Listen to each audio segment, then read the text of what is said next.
Half-Life 2 is already a fantastic game, and it was made even more fantastic with the recent 20th anniversary update it received. It added a bunch of new things and fixed a plethora of very long-standing bugs. I already made a more thorough video about that if you wish to check out what exactly is new here.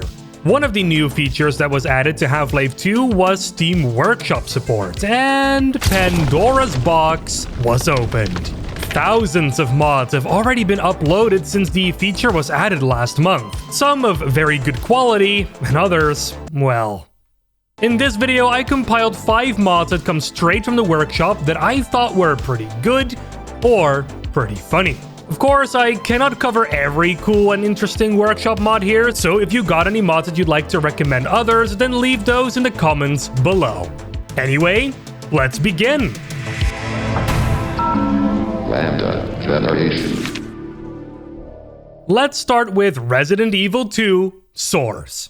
Originally created by Blood Wraith and re-uploaded, with permission I may add, to the Steam Workshop, it's supposed to be a complete recreation of the Leon A scenario of the original game, but then in the Source engine and entirely in first person. According to the mod's description, it's supposed to play out very similarly to the original game, maybe with a few tweaks here and there to make it work properly in this new perspective and in Source. And I'm going to have to take the description's word for it because I've never played Resident Evil 2 before in my life. Yes, I am that uncultured. I can see though that a lot of effort was put into this. The maps look incredibly detailed and some of the puzzles are pretty interesting, even though a lot of them revolve around obtaining an item or a key and putting it in the right place, while also fighting zombies, and lions, and manhacks turned into crows?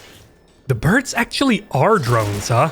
I'm sure these are supposed to resemble the original enemies in the game, like the fast zombies you fight are supposed to be the zombie dogs, the antlions are supposed to be lickers, I think. You have to use your imagination a little bit.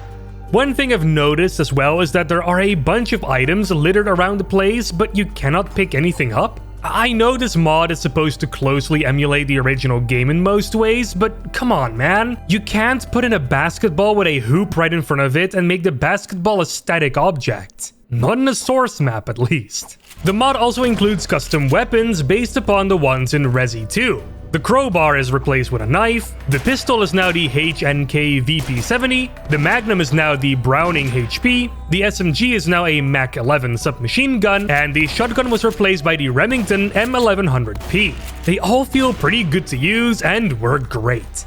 Anyway, if you like Resident Evil and are curious about this mod, then I highly recommend giving this one a shot. You don't need to have played Resident Evil 2 to enjoy it, but it might help you figure out some of the puzzles here. Trust me, it did take me a while to complete this one. Now, before we get into this mod, I want you to imagine something. It's 2004 and Valve is about to ship Half-Life 2.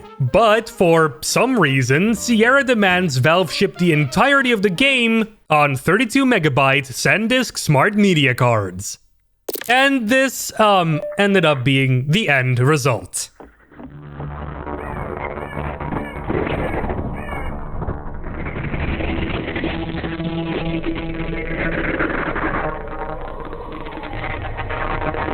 This is JPEG-Life, created by Dr. Pepper. Apparently, this was a mod that existed on their hard drive for a while and just decided that now was the best time to release this. Basically, what it does is it replaces every texture and sound in the game with a highly compressed version of them. And it looks and sounds absolutely awful. I love it. Everything from the ground you walk on to the sky you gaze upon and the enemies you face are compressed the snot out of. And the sound doesn't fare much better if I'm honest. Some of it sounds like it's playing out of one of those free McDonald's music player thingies you got in your Happy Meal. And the music just really tries so hard to exist.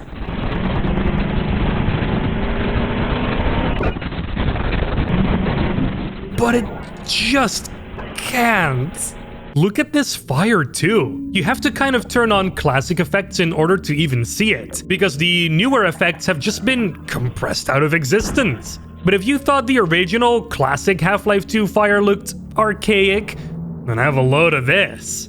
It doesn't even move it anymore. Despite all that though, I can't help but stand still every once in a while and just look at the entire scene in front of me. Sometimes all of it together just looks like a painting of some kind, and it's weirdly pleasing in some way. And then I look closely at the wall behind me and the headache returns.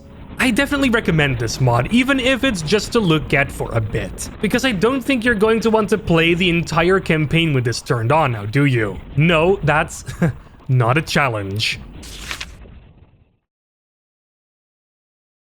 Alright, now for something a little more serious again. The original Half-Life 2 HUD, huh? Looks good, does the job, but it's pretty spacious, isn't it? What if it took up a little less space? Well, this mod will do just that. Condensed Animated HUD by Spartan277 is a pretty stylish HUD mod that swaps out the entire old HUD for this new and condensed one. Both your health and suit battery counters now take up significantly less space, and I actually kind of like that. Pretty much every other HUD element has been touched as well. The flashlight icon from episode 2 now has been put right next to your suit battery counter and made just as big. And the generic poison indicator has now been replaced by a HUD element that displays the correct type of special damage with a Half-Life 1 inspired icon to make it all look pretty. Talking about pretty, there are a bunch of new animations as well. The weapon selector has been simplified and animates kind of nicely now. The health and suit counters now also light up green or blue depending on what resource you obtain, and it flickers red when you take damage. It's an all-around nice replacement if you're sick of the original HUD but don't want to change it too radically. What I did find though is that it might not work very well in 4K. That's the resolution I record most of my gameplay footage in, so the text above the health and suit counters may display a bit incorrectly. Setting the resolution to something like 1080p fixes it though. This is the way it was meant to be displayed, so that's just a thing to note here. One thing I don't like about this HUD though is that once your suit battery has been depleted, the box for the health counter just expands to take its place. Now it's not very condensed anymore. Maybe this could have been solved by leaving the suit battery counter on screen, or by just getting rid of it and leaving the health counter in the same place while bringing in the flashlight meter to take the place of the suit battery counter. Just a thought though. Anyway, yeah, I recommend this HUD mod for when you want to just change things up for a little bit, but don't want to change things up too much. Check it out!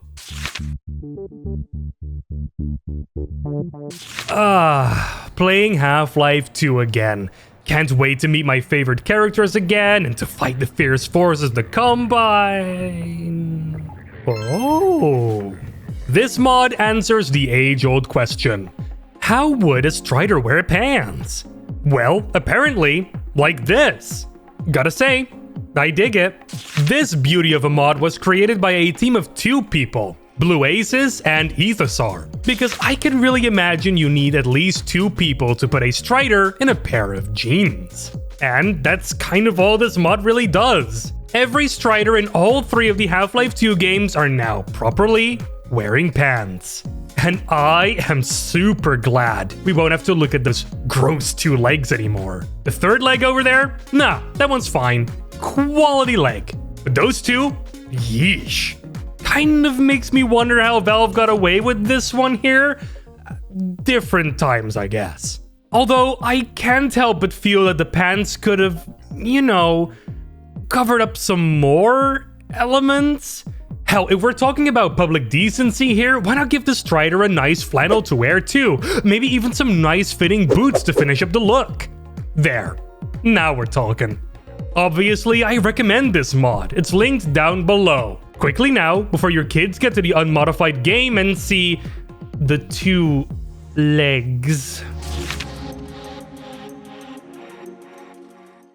Now, I saved you guys something pretty cool for last. This map is called La Habana Libre, and it's created by Cora Lilac. The description of the workshop page goes as follows. In the heart of the Cuban capital, an unknown rebel sympathizer must disable 3 Combine antennas to loosen their grip on the city. And that's basically what you do in this map. You make your way through a beautiful remake of the Counter-Strike source map Havana while you try to take down 3 antennas by disabling the Combine consoles attached to them. But that's not always easy, as Combine soldiers are in the way pretty much all the time to make your life a lot harder. Once they're all disabled, you get to fight a gunship because all maps and mods have to legally end in a gunship battle. It's in the Steam Terms of Service. And then the day is won and the Combine's grip on the city is loosened. It's a short but sweet map. Not too difficult, but also not too easy to get through either. This sniper definitely got me good ones. What I didn't tell you until now though is that this map was originally made for the Lambda Builds Back to the Roots mapping competition we did in the past. So if it looks vaguely familiar, then that's why. It has been expanded and improved upon since then though, so your experience may be a little different here. Go check it out, it's fun. And those are some pretty neat mods I'd like for you to check out. However, this isn't the end of the video yet. I actually wanted to talk to you guys about something real quick. One thing I've noticed a lot on the Half-Life 2 Steam Workshop page is that a lot of the mods on there are just re-uploads. Content from Game Banana, ModDB, and other sites are just being ported wholesale to the Steam Workshop. Hell, even the cinematic mod is here in all of its uncompressed glory.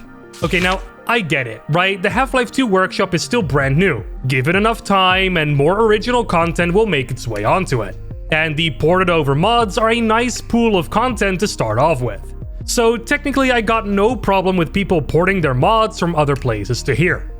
But what I do have a little bit of a problem with is when people upload others' mods onto the Steam Workshop without getting the permission of the original creator. It just seems a bit weird, doesn't it?